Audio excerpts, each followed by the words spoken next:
짐승들이다. 너희는 사람이 아니다. 모두 가짜야. 저 인자한 얼굴도 저 슬픈 눈물도 모두 거짓이란 말이다. 그는 결국 무릎을 꿇고 통곡했습니다. 하지만 그의 절규는 짐승들의 웃음소리에 묻혀버렸습니다. 허선비는 도망치듯 고을 변두리로 향했습니다. 구독과 좋아요 눌러주시고 항상 행복한 일만 가득하세요. 오늘의 이야기 보따리 풀어볼게요. 때는 바야흐로 조선 중기, 당쟁과 매관매직이 극에 달해 나라의 기틀이 흔들리던 시절이었습니다. 강원도 어느 이름 모를 산자락 아래 뼛속까지 시린 가난 속에서도 오직 성현의 말씀만을 붙들고 살아가던 허선비라는 남자가 있었습니다. 그의 집은 말이 좋아 기와집이지 석가래는 썩어 문드러지고 지붕은 구멍이 숭숭 뚫려 비가 오는 날이면 방 안에서 우산을 써야 할 지경이었습니다. 하지만 허선비에게 육신의 고단함은 아무런 문제가 되지 않았습니다. 그를 진정으로 괴롭힌 것은 텅 빈 뱃속이 아니라 썩어 문드러진 세상의 악취였기 때문입니다. 허선비는 본래 명문가 자제였습니다. 그의 아버지는 정승을 지낼 정도로 세도가 당당했으나 아첨을 몰랐던 성품 탓에 모함을 받아 가문이 풍비박산 났습니다. 홀로 남겨진 허선비는 어린 시절부터 사람은 정직해야 한다. 이는 마음의 덕이요. 의는 길의 올바름이다라는 가르침을 뼈에 새기며 자랐습니다. 그러나 그가 마주한 현실은 가르침과는 정반대였습니다. 한 번은 그가 굶주림에 지쳐 시장통에 나갔을 때였습니다. 다 떨어진 갓을 쓰고 흙먼지 묻은 도포를 입은 그를 보고 사람들은 멸시의 눈초리를 보냈습니다. 고을에 소문난 부자인 최진사는 가난한 소장농들의 고열을 짜내어 매일 밤 기생들과 풍악을 울리면서도 정작 굶어 죽어가는 이웃에게는 썩은 보리 한 대박 내주는 법이 없었습니다. 그러면서도 향교에 가서는 백성이 나라의 근본이다라며 목소리를 높였지요. 시장의 상인들은 또 어떠했습니까? 물을 섞은 술을 팔고 무게를 속인 고기를 팔면서도 예로부터 상도는 신용이 제일이라며 뻔뻔하게 미소 지었습니다. 허선비는 그들의 얼굴 뒤에 숨겨진 추악한 본심이 보일 것만 같아 괴로웠습니다. 어찌하여 사람의 가죽을 쓰고 저토록 짐승보다 못한 짓을 한단 말이냐? 저 미소 뒤에 숨겨진 칼날은 어찌 그리 날카로운가? 그는 결국 한양으로 가 과거를 보려던 꿈조차 접어버렸습니다. 정직한 자는 낙방하고 돈과 권력으로 답안지를 사는 자들이 급제하는 꼴을 더 이상 눈 뜨고 볼 수 없었기 때문입니다. 결국 허선비는 마을을 떠나기로 결심했습니다. 인적 드문 설악산 깊은 골짜기 산짐승조차 길을 잃는다는 험준한 곳으로 그는 발길을 옮겼습니다. 사람의 향기는 없고 썩은 비린내만 가득한 이곳을 떠나 차라리 산 사람이 되어 죽겠다. 그는 낡은 괴나리 보찜에 책 몇 권과 부모님의 위패만을 챙겨 깊은 산으로 들어갔습니다. 산속의 생활은 처절했습니다. 겨울이면 살을 애는 칼바람이 문틈을 비집고 들어와 그의 얇은 도포를 갈갈이 찢어놓는 듯 했고 먹을 것이 없어 소나무 껍질을 벗겨 먹으며 연명했습니다. 하지만 그는 행복했습니다. 산의 나무들은 그에게 거짓을 말하지 않았고 흐르는 시냇물은 누구를 속이는 법이 없었으니까요. 그는 매일같이 바위 위에 앉아 도덕경을 읽으며 세상을 잊으려 애썼습니다. 하지만 마음 한구석에는 여전히 지울 수 없는 의문이 남았습니다. 도대체 인간이란 무엇인가? 왜 사람은 태어날 때에 그 맑은 성심을 잃고 악마가 되어가는가? 그러던 어느 날 밤이었습니다. 온 산천이 숨을 죽인 듯 고요한 보름밤, 하늘에는 은방 같은 달이 떠 세상을 차갑게 비추고 있었습니다. 허선비가 토굴 앞에서 달을 보며 시 한 수를 읊으려던 찰나 갑자기 등 뒤에서 소름 끼치는 냉기가 느껴졌습니다.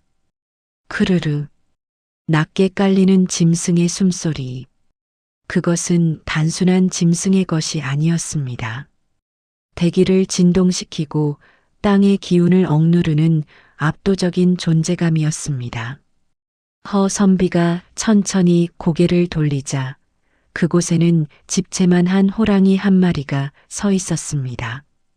몸의 줄무늬는 마치 살아 움직이는 구름 같았고 두 눈은 밤하늘의 북극성보다 더 형형하게 빛나고 있었지요. 그것은 산중의 왕이자 이 산의 신령인 산신령의 사자였습니다. 보통의 사내였다면 비명을 지르며 도망치거나 그 자리에서 혼비백산했을 테지만 허선비는 달랐습니다. 그는 이미 세상에 미련이 없는 몸이었습니다. 그는 천천히 일어나 호랑이를 향해 깊이 허리를 숙여 절을 했습니다. 오셨습니까? 산중의 주인이시여. 내 이 비천한 몸뚱이로 당신의 줄인 배를 채워줄 수 있다면 그것 또한 도리가 아니겠습니까? 어차피 인간 세상에서는 설 자리가 없어 도망쳐온 몸, 당신에게 먹히는 것이 위선자들의 말장난에 놀아나는 것보다 훨씬 값진 죽음이 될 것입니다. 허선비는 단정히 가부좌를 틀고 앉아 두 눈을 감았습니다. 죽음을 기다리는 그의 얼굴은 평온하기까지 했습니다. 그런데 시간이 지나도 날카로운 이빨이 목덜미를 파고드는 감각이 느껴지지 않았습니다. 대신 천둥이 치는 듯한 웅장한 목소리가 산골짜기를 울렸습니다. 허허, 참으로 기특하고도 가련한 지고 수천 년을 이 산에서 살았으나 제 목숨을 기꺼이 내놓으며 도리를 논하는 인간은 내가 처음이로다. 허선비가 놀라 눈을 뜨니 호랑이가 자리에 앉아 그를 굽어보고 있었습니다. 호랑이의 눈에는 살기 대신 깊은 자애로움과 슬픔이 서려 있었습니다. 너의 이름은 허석이라 하였느냐? 내가 왜 세상을 등지고 이 험한 곳에 들어왔는지 나는 다 알고 있다. 너는 사람들의 겉모습이 아니라 그 속을 보려 했으나 그것을 볼 눈이 없어 괴로워했던 것이지? 그러하옵니다. 사람의 탈을 쓴 짐승들이 어찌 그리 당당한지 도대체 그들의 마음속에는 무엇이 들어있는지 알 수가 없어 미칠 것만 같았습니다. 호랑이는 고개를 끄덕였습니다. 세상은 갈수록 탁해지고 가식과 위선이 진실을 가리는 법. 너처럼 맑은 영혼을 가진 자에게는 지옥과 같았겠지. 내 너의 그 고결한 성심에 감복했으니 내가 세상을 똑바로 볼 수 있는 힘을 주겠다. 호랑이는 자신의 왼쪽 눈썹 끝에 난 유난히 길고 하얀 털 하나를 앞발로 툭 뽑아냈습니다. 그 털은 공중에서 은빛 가루를 뿌리며 허선비의 손바닥 위로 가뿐히 내려앉았습니다. 이것은 나의 기운이 서린 호랑이 눈썹이다. 이것을 눈앞에 대고 사람을 보아라. 그러면 그 사람의 가죽 아래 숨겨진 본성, 즉 그가 살아온 길과 그의 마음이 빚어낸 진짜 형상이 보일 것이다. 하지만 명심해라. 진실을 본다는 것은 때로 보지 않는 것보다 더 큰 고통을 수반하는 법이니라. 그래도 이 눈썹을 가져가겠느냐? 허선비는 한치의 망설임도 없이 대답했습니다. 진실을 알 수만 있다면 그 어떤 지옥을 본들 감내하겠습니다. 좋다. 가서 세상을 다시 보아라. 그리고 내가 찾던 인간다움이 어디에 있는지 스스로 깨닫거라. 말을 마친 호랑이는 안개처럼 흐릿해지더니 순식간에 어둠 속으로 사라졌습니다. 허선비는 손바닥 위에 놓인 신비로운 호랑이 눈썹을 꽉 쥐었습니다. 그것은 마치 차가운 얼음 같기도 하고 뜨거운 숯불 같기도 했습니다. 그는 이제 다시 세상으로 내려갈 준비를 했습니다. 아니, 정확히는 그가 그토록 증오했던 인간들의 진짜 민낯을 확인하기 위한 잔인한 여행을 시작하려 한 것입니다. 그는 떨리는 손으로 호랑이 눈썹을 자신의 눈가에 가져가 보았습니다. 순간 그의 눈앞에는 이전과는 전혀 다른 세상의 빛이 소용돌이치기 시작했습니다. 허선비는 호랑이 눈썹을 품에 넣고 산을 내려왔습니다. 그의 발걸음은 예전처럼 가볍지 않았습니다.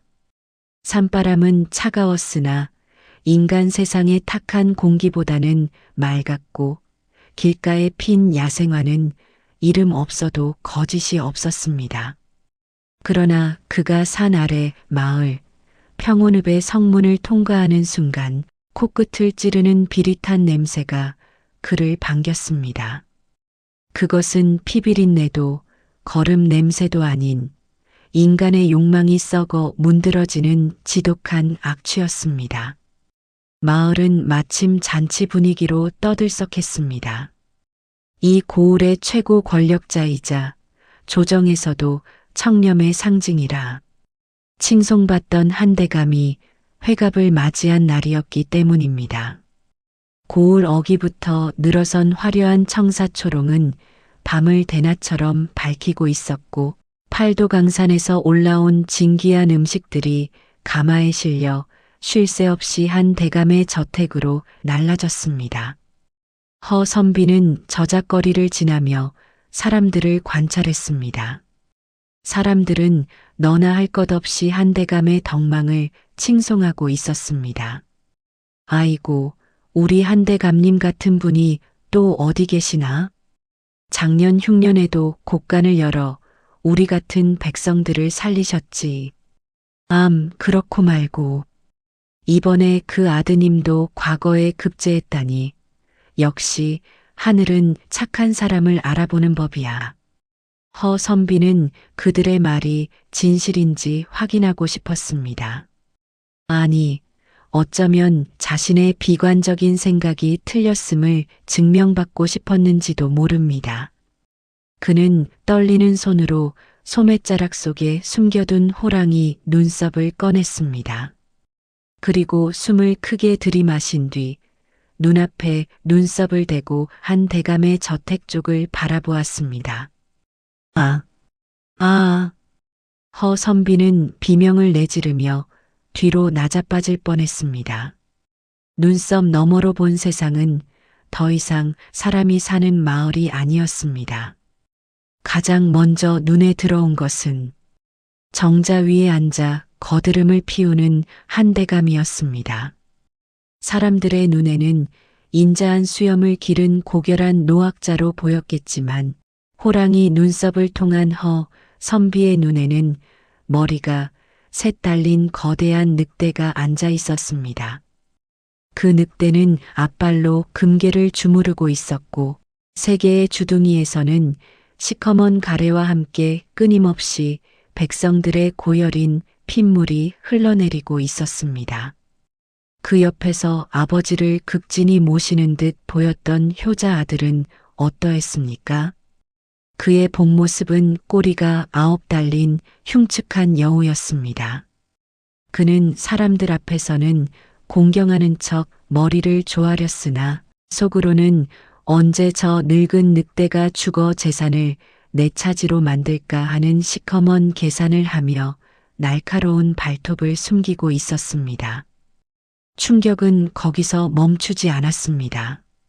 잔치 마당에서 춤을 추고 풍악을 울리는 광대들은 썩은 고기를 찾아 헤매는 하이에나 떼였고 대감님 만수무강하십시오 라고 외치며 넙죽절을 올리는 고을. 아전들은 하나같이 앞발을 비벼대는 파리나 쥐새끼의 형상을 하고 있었습니다. 심지어 길가에서 구걸하며 한푼 줍쇼라고 애걸하던 거지의 속마음조차 남의 불행을 이용해 제 배를 채우려는 독사의 따리가 틀어져 있었습니다. 이것이 진정 내가 살던 세상이란 말인가? 내가 믿었던 도덕과 윤리는 저 짐승들의 가죽에 그려진 무늬에 불과했단 말인가? 허선비는 구역질을 참으며 시장통으로 도망치듯 달려갔습니다. 그는 혹시라도 단 한 명이라도 사람의 모습을 한 이를 찾고 싶었습니다. 하지만 눈썹을 갖다 대는 곳마다 지옥도가 펼쳐졌습니다. 정절을 지키기로 소문난 과부집을 지나칠 때 그 안에서는 살기등등한 거미가 남자를 올가매려는 거미줄을 치고 있었고 아이들에게 천자문을 가르치는 훈장 선생의 가슴속에는 제자들을 돈벌이 수단으로만 여기는 돈벌레들이 수천 마리 꿈물거리고 있었습니다. 허선비는 눈썹을 쥔 손을 부들부들 떨었습니다. 호랑이가 했던 말이 귓전을 때렸습니다. 진실을 본다는 것은 보지 않는 것보다 더 큰 고통을 수반하는 법이니라. 이제야 그 뜻을 뼈저리게 알 것 같았습니다. 그는 이제 누구의 눈도 마주칠 수 없었습니다. 상대방이 다정하게 건네는 날씨가 좋구려라는 인사가 눈썹 너머로는 너를 어떻게 잡아먹을까라는 짐승의 으르렁거림으로 변조되어 들렸기 때문입니다. 그는 미친 듯이 소리치며 거리를 달렸습니다. 짐승들이다. 너희는 사람이 아니다. 모두 가짜야. 저 인자한 얼굴도 저 슬픈 눈물도 모두 거짓이란 말이다. 사람들이 허선비를 에워싸기 시작했습니다. 그들의 눈에는 웬 해진 옷을 입은 선비 하나가 허공에 대고 삿대질을 하며 미친 소리를 해대는 것으로 보였겠지요. 저 사람 좀 보게. 공부를 너무 많이 해서 뇌가 썩었나 보군. 아이고, 멀쩡하게 생겨서 안 됐구먼. 여보게, 귀신이라도 들린 건가? 허선비는 자신을 둘러싼 사람들을 보았습니다. 아니, 정확히는 원숭이, 돼지, 까마귀, 지네들이 자신을 비웃으며 조롱하는 광경을 보았습니다. 그 기괴하고 소름 끼치는 짐승들의 합창 속에서 허선비는 세상에 홀로 남겨진 듯한 극심한 고립감을 느꼈습니다. 그는 결국 무릎을 꿇고 통곡했습니다. 산신령이시여, 차라리 제 눈을 멀게 해주십시오. 이런 추악한 꼴을 보느니 차라리 어둠 속에서 사는 것이 낫겠습니다. 하지만 그의 절규는 짐승들의 웃음소리에 묻혀버렸습니다. 허선비는 도망치듯 고을 변두리로 향했습니다. 허선비는 비틀거리는 걸음으로 마을 변두리를 헤맸습니다. 그의 손에 쥔 호랑이 눈썹은 이제 축복이 아니라 저주였습니다. 세상 모든 사람이 짐승으로 보이는데 오직 자신만이 인간의 형상을 하고 그들 사이에 섞여 있다는 사실이 그를 미치게 만들었습니다. 나 또한 남들의 눈에는 저런 짐승으로 보이지 않을까 하는 의구심이 들 때마다 그는 자신의 그림자를 확인하며 몸서리쳤습니다. 그는 마지막 희망을 걸고 고을에서 가장 명망 높다는 성불사의 노승을 찾아가기로 했습니다. 종교의 길을 걷는 자라면 평생을 수행으로 정진한 자라면 분명 다를 것이다. 허선비는 가파른 산길을 올라 절 마당에 들어섰습니다. 수많은 신도가 노승 앞에 엎드려 복을 빌고 있었고 노승은 자비로운 미소를 지으며 그들의 머리에 손을 얹어 축원을 해주고 있었습니다. 허선비는 떨리는 손으로 다시 눈썹을 들었습니다. 하지만 눈앞에 펼쳐진 광경은 앞서 본 양반들의 그것보다 훨씬 더 추악했습니다. 가사 장삼을 걸친 노승의 자리에는 온몸에 고름이 흐르는 거대한 두꺼비가 앉아 있었습니다. 그 두꺼비는 신도들이 시주함에 넣는 동전 소리가 들릴 때마다 끈적한 혀를 내둘러 그것을 삼키고 있었고 입으로는 경전을 읊조리나 속으로는 이 어리석은 중생들이 내 창고를 채워주는구나 하는 탐욕의 악취를 풍기고 있었습니다. 아, 부처의 이름 뒤에 숨은 짐승이라니. 이 세상에 진정 사람은 없단 말이냐. 허선비는 절규하며 산을 내려왔습니다. 그는 이제 완전히 자포자기했습니다. 세상은 이미 짐승들이 지배하는 왕국이었고 도덕과 예절은 그들이 서로를 잡아먹기 위해 치장한 화려한 수위에 불과했습니다. 그는 이제 눈을 감고 살기로 했습니다. 아니, 차라리 이 눈썹을 꺾어버리고 다시 예전의 어리석은 선비로 돌아가고 싶었습니다. 그렇게 넋이 나간 채 걷던 선비의 발길이 멈춘 곳은 고을 가장자리의 피막골이라 불리는 백정마을이었습니다. 그곳은 온갖 가축의 울음소리와 피비린내가 진동하고 오물 냄새가 코를 찔러 양반들은 근처에도 가지 않는 천민들의 거처였습니다. 허선비 또한 평소에는 그곳을 지나갈 때 소매자락으로 코를 막고 고개를 돌리던 사람이었습니다. 마당 한복판에서는 덩치가 산만한 백정 하나가 무거운 칼을 들고 소를 잡고 있었습니다. 그의 이름은 만득이라 불리는 사내였는데 온몸은 피칠갑이 되어 있었고 얼굴은 곰보 자국에 험상궂기 그지없었습니다. 사람들은 그를 보며 평생 피를 묻히고 사는 놈이니 죽어서도 지옥에 갈 것이라며 손가락질했지요. 허선비는 냉소적인 미소를 지었습니다. 그래, 저 백정놈이야말로 진짜 괴물의 모습을 하고 있겠지. 피에 굶주린 악귀나 흉측한 도깨비의 모습일 거야. 그는 마지막 확인을 위해, 아니 자신의 절망을 확정짓기 위해 호랑이 눈썹을 눈앞에 갖다 대었습니다. 그런데 그 순간 허선비의 두 눈이 번쩍 뜨였습니다. 이럴 수가. 이게 대체 무엇이란 말이냐? 눈썹 너머로 본 백정 만득의 모습은 짐승이 아니었습니다. 그는 지금까지 허선비가 평생을 살면서 그리고 눈썹을 얻은 뒤 수천 명을 보면서도 단 한 번도 보지 못한 형상을 하고 있었습니다. 만득의 몸에서는 눈이 부실 정도로 찬란한 황금빛이 뿜어져 나오고 있었습니다.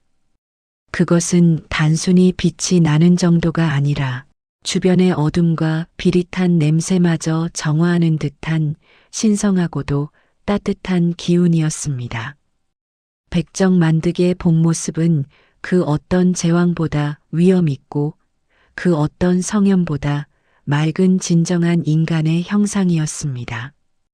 그의 심장 부근에서는 연꽃 같은 불꽃이 피어오르고 있었고 그 빛은 그가 칼을 휘두를 때마다 허공에 아름다운 궤적을 남겼습니다.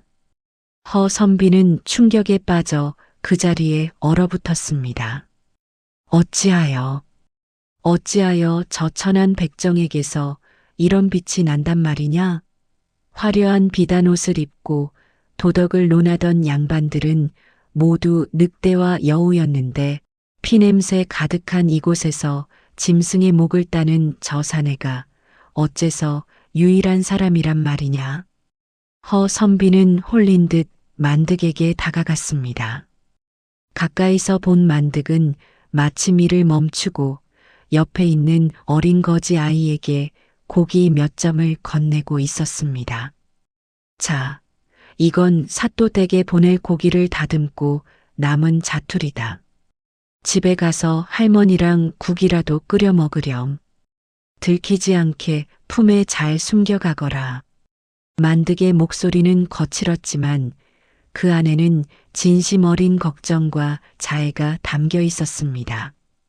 그는 자신이 천대받는 처지임을 알기에 더욱더 낮은 곳의 아픔을 보듬고 있었던 것입니다. 그는 짐승을 죽여 사람을 먹이는 일을 자신의 업으로 받아들이고 그 고통을 스스로 짊어지며 묵묵히 자신의 길을 걷고 있었습니다. 허선비는 비로소 깨달았습니다. 인간의 품격은 입으로 읊는 경전이나 몸에 두른 비단에 있는 것이 아니라 타인을 향한 진실한 마음과 자신의 처지에 굴하지 않는 고결한 영혼에 있다는 것을 말입니다. 그때였습니다. 갑자기 피막골 어기가 소란스러워졌습니다.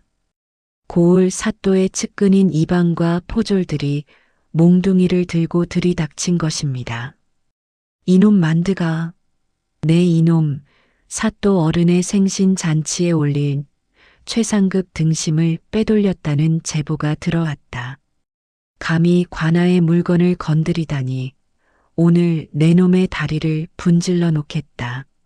사실 그것은 거짓이었습니다. 이방이 평소 만득에게 뇌물을 요구했으나 정직한 만득이 거절하자 앙심을 품고 누명을 씌운 것이었죠. 포졸들은 다짜고짜 만득을 끌어내어 바닥에 팽개치고 몽둥이질을 하기 시작했습니다. 아이고, 이방 어른. 저는 절대 그런 적이 없습니다. 남은 조각 고기를 굶주린 이들에게 나누어 주었을 뿐입니다. 만득이 울먹이며 소리쳤지만 이방은 가소롭다는 듯 비웃었습니다. 천한 백정놈의 말을 누가 믿겠느냐? 내 놈은 태생부터가 짐승이니 짐승처럼 맞아야 정신을 차리지. 허선비의 눈에 비친 이방의 모습은 배가 잔뜩 부풀어 오른 독이 오른 지네였습니다. 그 지네가 황금빛으로 빛나는 고귀한 인간을 짓밟고 있는 광경을 보자 허선비의 가슴 속에서 억눌려왔던 분노가 폭발했습니다. 멈추시오. 그 더러운 손을 당장 치우란 말이오. 허선비는 자신도 모르게 무리 사이를 비집고 들어가 만득의 앞을 가로막았습니다. 포졸들과 이방의 시선이 일제히 허선비에게 쏠렸습니다. 어라? 웬 미친 선비놈이냐? 내 놈이 이 백정 놈과 한패냐? 허선비는 부르르 떨리는 손으로 호랑이 눈썹을 꽉 쥐었습니다. 이제 그는 단순히 관찰자가 아니었습니다. 진실을 본 자로서 이 거대한 위선과 폭력 앞에 맞서야 하는 운명에 직면한 것입니다. 내 눈에는 당신들이 사람이 아니라 추악한 짐승으로 보이요. 감히 어디서 사람의 탈을 쓰고 이런 만행을 저지른단 말이냐. 허선비의 외침에 고을 사람들은 비웃음을 터뜨렸지만 이방의 눈빛은 서늘하게 변했습니다. 사람의 탈을 써? 이놈이 단단히 미쳤구나. 여봐라. 저 미친 선비놈도 함께 묶어서 관아로 압송해라. 사또 어른 앞에서 그 짐승 타령을 한 번 더 해보게 말이다. 허선비와 백정만득. 세상에서 가장 고귀한 척하던 선비와 가장 천대받던 백정이 차가운 오랏줄에 묶여 관아로 끌려가게 되었습니다. 이것은 단순한 위기가 아니라 세상의 거짓과 진실이 정면으로 충돌하는 거대한 폭풍의 시작이었습니다. 차가운 쇠사슬이 허선비와 백정만득의 목과 손목을 파고들었습니다. 고을 사람들의 야유와 비웃음 속에서 두 사람은 관아의 차디찬 돌바닥 위에 내동댕이 쳐졌습니다. 웅장한 관아의 문이 닫히고 주위에는 서슬퍼런 창을 든 포졸들이 겹겹이 에워쌌습니다.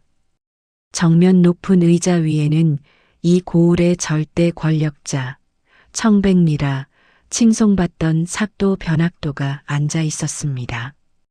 변사또는 화려한 관복을 입고 엄숙한 표정으로 아래를 내려다보았습니다. 그의 곁에서는 아까 허 선비를 잡아온 이방이 비굴한 미소를 지으며 귓속말을 속삭이고 있었지요.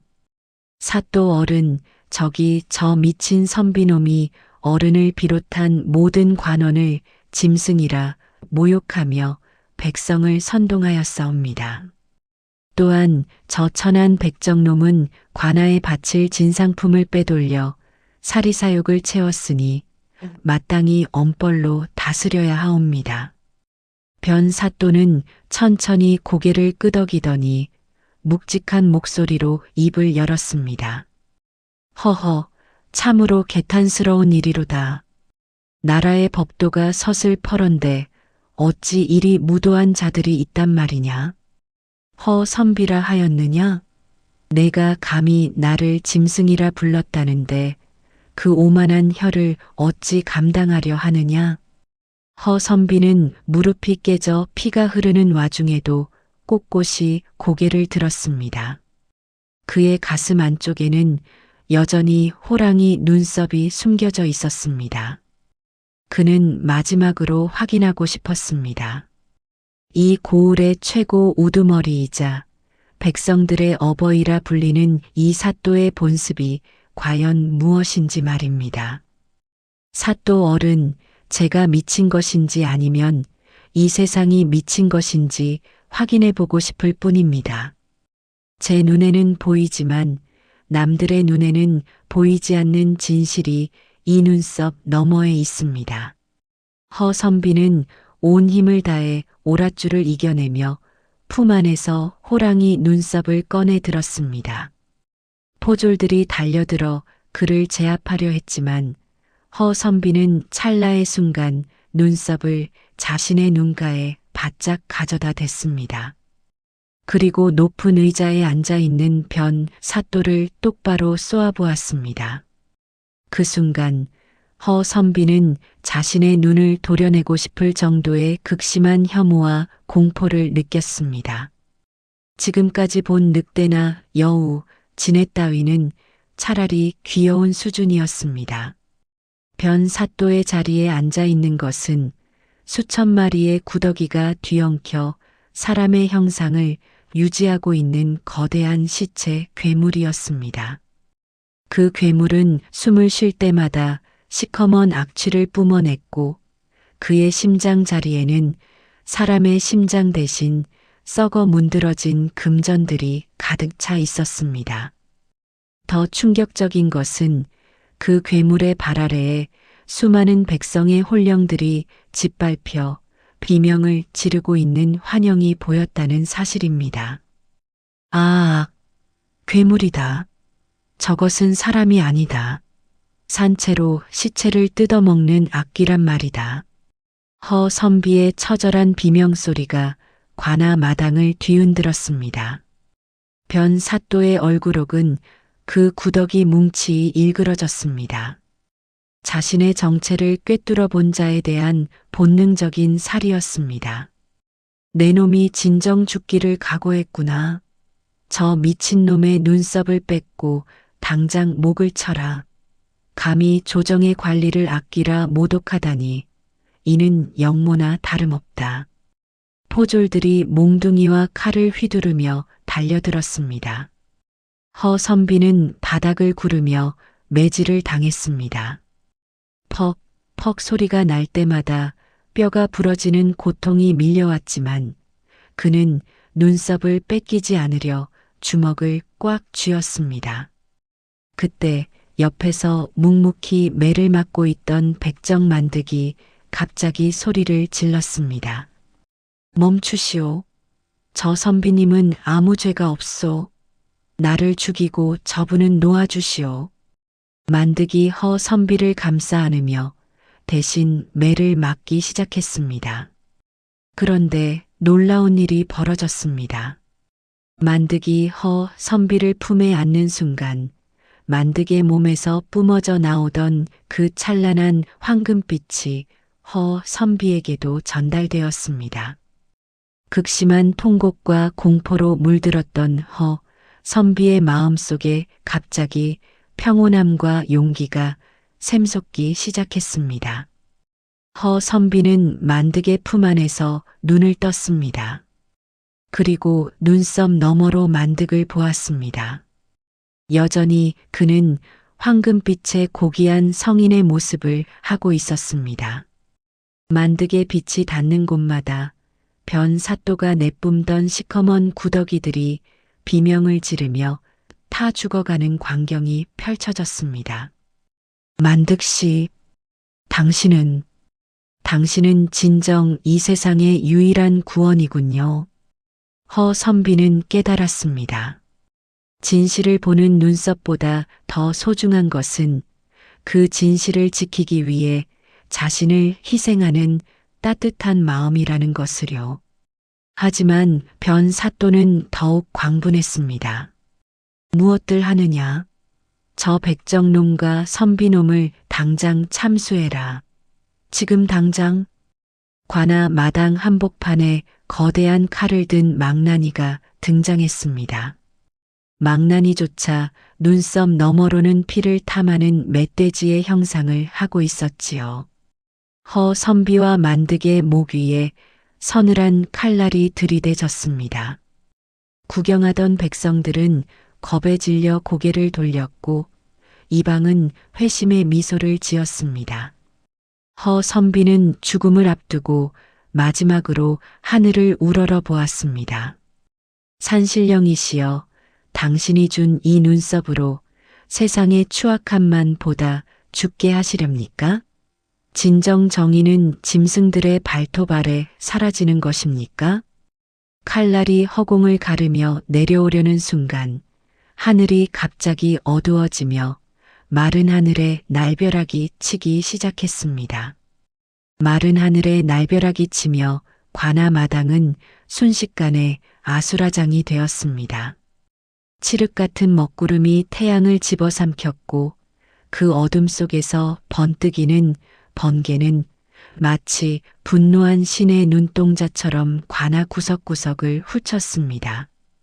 망나니가 술을 머금어 칼에 내뿜으려던 찰나 강풍이 몰아쳐 칼을 쥔 그의 손이 얼어붙은 듯 멈춰버렸습니다. 이것이 무슨 변개냐? 날씨가 왜 이리 험악해진단 말이냐? 의자 위에서 위엄을 부리던 변 사또의 목소리가 떨리기 시작했습니다. 그의 눈에는 그저 기상이변으로 보였겠지만 호랑이 눈썹을 쥐고 있는 허 선비의 눈에는 전혀 다른 광경이 보이고 있었습니다. 하늘에서 내려온 번개줄기가 땅에 꽂힐 때마다 사람의 가죽을 쓰고 있던 짐승들이 비명을 지르며 제 발로 땅을 구르는 모습이 보였기 때문입니다. 허 선비는 온몸이 매질로 만신창이가 된 상태에서도 만득의 부축을 받아 천천히 일어났습니다. 그는 이제 두려움이 없었습니다. 그는 자신의 손에 쥔 호랑이 눈썹을 하늘 높이 치켜들었습니다. 그러자 놀라운 일이 벌어졌습니다. 눈썹에서 뿜어져 나온 은빛 광채가 관아 전체를 휘감더니 그 자리에 모인 모든 사람의 눈에 진실을 비추기 시작한 것입니다. 아, 사또 어른의 얼굴이. 이방이 먼저 비명을 질렀습니다. 평소 사또의 발바닥을 핥던 그였지만 이제 그의 눈에도 변 사또의 진짜 모습이 보이기 시작한 것입니다. 정갈한 관복 사이로 수만 마리의 시커먼 구더기가 쏟아져 나오고 인자했던 얼굴 가죽이 흘러내리며 악취나는 송장 괴물이 드러나자 이방은 그 자리에서 거품을 물고 쓰러졌습니다. 그뿐만이 아니었습니다. 서로를 존경하는 척 예의를 차리던 고을 양반들은 서로의 정체를 보고 경악했습니다. 김진사, 자네 머리에 뿌리 돋은 흉측한 도깨비였나? 말도 마시오. 이생원, 자네야말로 등 뒤에 지네 다리가 수백 개나 달린 괴물이 아니오. 관아 마당은 순식간에 아비규환의 지옥도로 변했습니다. 짐승의 형상을 한 자들은 서로의 추악한 모습에 놀라 서로를 핥히고 물어뜯기 시작했습니다. 늑대가 여우를 물어뜯고 구렁이가 멧돼지를 감아올리는 기괴한 광경이 펼쳐졌습니다. 그들은 자신들이 그토록 숨기고 싶어 했던 본성이 만천하에 드러나자 그 수치심과 공포를 이기지 못해 미쳐버린 것입니다. 그 난장판 속에서 오직 두 사람만이 평온을 유지하고 있었습니다. 피투성이가 된 선비와 그를 품에 안은 백정 만득이었습니다. 만득의 몸에서 뿜어져 나오는 황금빛은 더욱 거대해져 이제는 관아의 담벼락을 넘어온 고을로 퍼져나갔습니다. 그 빛이 닿는 곳마다 짐승으로 변했던 이들이 고통에 몸부림치며 자신의 죄를 토해내기 시작했습니다. 내가 흉년의 백성들의 쌀을 가로챘소. 제발 이 빛을 꺼주시오. 내가 아버지를 독살하고 재산을 빼앗았소. 살려주시오. 변사또, 아니 구더기 괴물은 이제 형체조차 유지하기 힘들 만큼 무너져 내리고 있었습니다. 그는 마지막 발악을 하듯 선비를 향해 손을 뻗었습니다. 이놈, 내 놈이 내린 저주냐. 저 천한 백정놈과 함께 지옥으로 가거라. 괴물이 선비를 덮치려던 바로 그 순간 관아 정문이 부서질 듯 열리며 거대한 포효 소리가 천지를 진동시켰습니다. 어흥! 산에서 만났던 그 집채만 한 호랑이가 관아 마당으로 뛰어들어온 것입니다. 호랑이의 발길질 한 번의 구더기 괴물은 가루가 되어 흩어졌고 호랑이의 눈빛 한 번에 미쳐 날뛰던 짐승 같은 인간들은 모두 돌처럼 굳어버렸습니다. 호랑이는 천천히 선비와 만득 앞으로 다가왔습니다. 그리고 고개를 숙여 선비의 눈물을 핥아주었습니다. 선비야, 이제 보았느냐? 인간의 가죽 속에 숨겨진 지옥과 짐승의 일을 하면서도 잃지 않은 천상의 빛을. 선비는 눈물 섞인 웃음을 지으며 대답했습니다. 보았나이다. 진실은 눈에 보이는 화려함에 있지 않고 가장 비천한 곳에서 타인을 위해 흘리는 땀방울 속에 있음을 이제야 알았나이다. 호랑이는 만득을 바라보며 깊은 울림의 목소리로 말했습니다. 만득아, 너는 평생 피를 묻히며 살았으나 그 피는 타인을 먹이기 위한 희생의 피였고 너의 칼은 생명을 해치는 칼이 아니라 중생의 배고픔을 끊어주는 자비의 칼이었다. 내가 바로 이 땅의 진정한 주인이다. 호랑이는 다시 한번 크게 포효하더니 선비의 손에 들려있던 눈썹을 입으로 가뿐히 물어 가져갔습니다. 그러자 세상을 뒤덮었던 어둠과 광기 어린 진실의 환영이 안개처럼 사라졌습니다. 다시 햇살이 내리쬐고 관아 마당에는 넋이 나간 채 쓰러져 있는 관원들과 양반들, 그리고 무릎을 꿇고 울고 있는 백성들만이 남았습니다. 선비는 이제 더 이상 눈썹이 필요하지 않았습니다. 그의 마음 안에는 이미 사람의 본심을 꿰뚫어 보는 자비와 통찰의 눈이 생겼기 때문입니다. 위기는 끝났고 이제 진정한 정화와 결말이 다가오고 있었습니다. 호랑이가 떠난 관아 마당에는 한동안 정적만이 감돌았습니다. 하늘을 가렸던 먹구름이 걷히고 씻은 듯 맑은 햇살이 내리쬐자 마당 구석구석에 남은 피비린내와 구더기의 흔적들이 증발하듯 사라졌습니다. 하지만 그 자리에 있던 사람들의 기억까지 사라진 것은 아니었습니다. 가장 먼저 정신을 차린 것은 고을의 백성들이었습니다. 그들은 방금 전까지 자신들이 보았던 그 끔찍한 괴물들과 황금빛 사람의 형상을 잊을 수 없었습니다.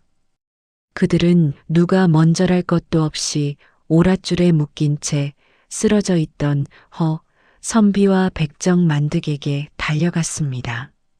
아이고, 선비님, 만득아, 우리가 눈이 멀어 너희 같은 의인들을 알아보지 못했구나. 백성들은 눈물을 흘리며 그들의 오랏줄을 풀고 상처를 씻겨주었습니다. 반면 탐욕의 가죽이 벗겨졌던 변 사또와 이방 그리고 욕심 많은 양반들은 차마 고개를 들지 못했습니다. 변 사또는 이미 넋이 나간 채 허공을 보며 내 구더기, 내 금전들 이라며 헛소리를 중얼거렸습니다. 그의 육체는 멀쩡해 보였으나 영혼은 이미 호랑이의 포효에 갈기갈기 찢겨 다시는 예전의 권위를 회복할 수 없는 폐인이 된 것이지요. 조정에서는 이 기이한 소문을 듣고 암행어사를 파견했습니다. 어사는 고을 백성들의 증언과 변 사또의 미쳐버린 꼴을 보고 그간의 모든 비리를 낱낱이 밝혀냈습니다. 사또와 그 일당은 가산을 몰수당하고 유배를 떠나게 되었으며 그들이 불법적으로 갈취했던 곡식과 땅은 다시 가난한 백성들에게 돌아갔습니다. 사건이 해결된 후 허선비는 다시 산으로 돌아가려 했습니다. 하지만 백정만득이 그의 도포 자락을 붙잡았습니다. 선비님, 이제 그만 산에서 내려와 저희와 함께 사시지요. 그를 모르는 저희에게 사람답게 사는 법을 가르쳐 주시고 저희의 고단한 삶을 지켜봐 주십시오. 선비님 같은 분이 계셔야 저희 같은 천민들도 세상 살맛이 나지 않겠습니까? 허선비는 만득의 손을 잡으며 빙긋이 웃었습니다.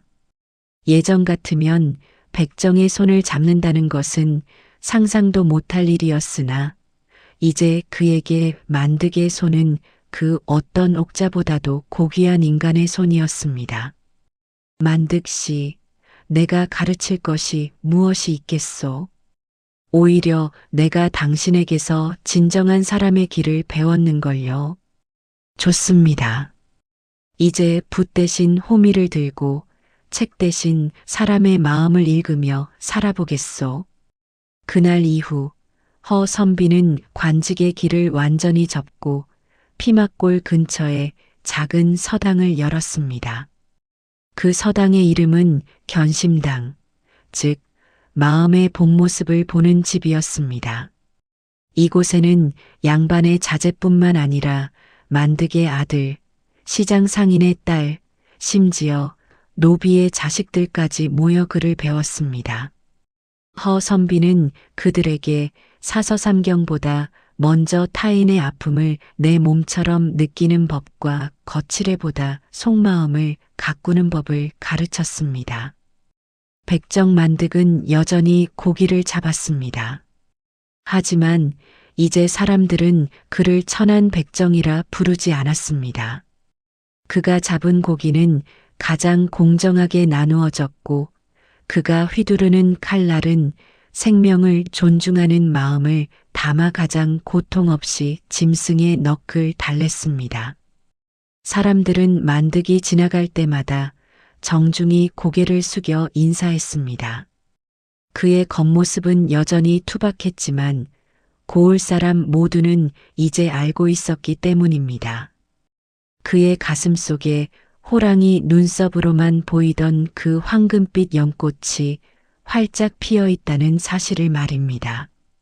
세월이 흘러 허선비와 만득은 같은 날 같은 시에 평온하게 눈을 감았습니다. 그들이 세상을 떠나던 날 설악산 쪽에서 우렁찬 호랑이의 포효가 3번 들려왔고 고을 전체에는 일주일 동안 은은한 향나무 냄새가 진동했다고 전해집니다. 고을 사람들은 2사람을 기리기 위해 작은 석상을 세웠습니다.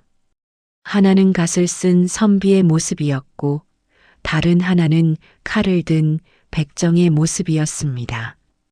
그런데 신기하게도 비가 내리는 날이면 2 석상의 눈썹 부근이 은빛으로 빛나며 마을을 비춘다는 전설이 내려오고 있습니다. 그 빛은 여전히 우리에게 묻고 있는지도 모릅니다. 당신은 지금 사람의 가죽을 쓰고 진정한 사람으로 살고 있습니까? 진정한 아름다움과 가치는 눈에 보이는 지위나 화려한 거칠애에 있지 않습니다. 남들이 보지 않는 곳에서도 묵묵히 선을 행하고 타인을 긍휼히 여기는 그 마음이야말로 우리를 짐승과 구분짓는 유일한 황금빛 눈썹이 아닐까요? 가끔은 우리도 호랑이 눈썹을 빌려 내 자신의 속마음을 비춰보아야 할지도 모르겠습니다.